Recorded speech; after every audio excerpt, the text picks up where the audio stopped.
This is my review of the new horror comedy Abigail. Abigail is directed by the directing team of Matt Bettinelli-Olpin and Tyler Gillett.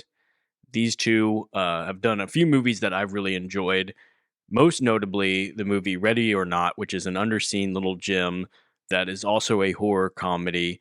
And they also did two of the recent Scream movies. They also have a writer that they frequently collaborate with, who is one of two writers on this movie. So, a little bit of a track record that I trusted going into this movie. This movie also has a pretty solid cast. The lead is Melissa Barrera, who I actually don't know that well, other than that she's in the new Scream movies. I was watching this movie the whole time going like, I know I've seen her in something, but what? And it's just the new Scream movies is the only thing I've seen her in. Dan Stevens is a name that seems to be becoming kind of a big deal, but I actually haven't really seen any of the stuff that he's been in. And so this was kind of my first impression of him, and eh.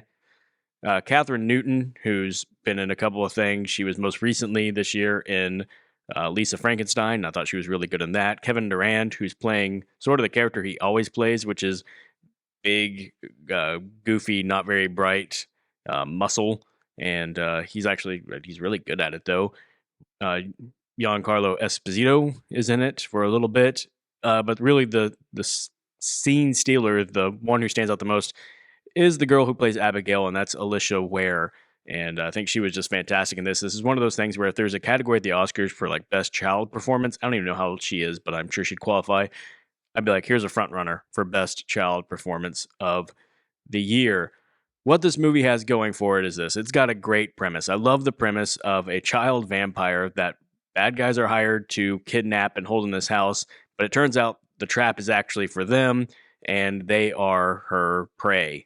And then they're just trying to figure out how to survive the night. This movie is well acted. I think kind of zany, goofy movies like this are hard not to act well in because you just got to be willing to be silly and go along with the ride. And the movie is funny and creepy in all the right percentages. I think they balance it out very well. A couple things that I think the movie could have done a little better. I think it took a little while to get to where we knew we were going. I mean, if you saw the preview, you already knew the main beats of this movie, and the movie has to play out for a while where it doesn't get to Abigail's a vampire and she's the one we have to be afraid of. And when you know that's coming, you're like, okay, let's get to that. That's the fun part. I know is coming. And then once we got there, it sounds weird to say, but I think they could have been a little more creative with some of the kills in this movie. When you're dealing with a small cast of characters, which I always love, small cast of characters in a limited setting.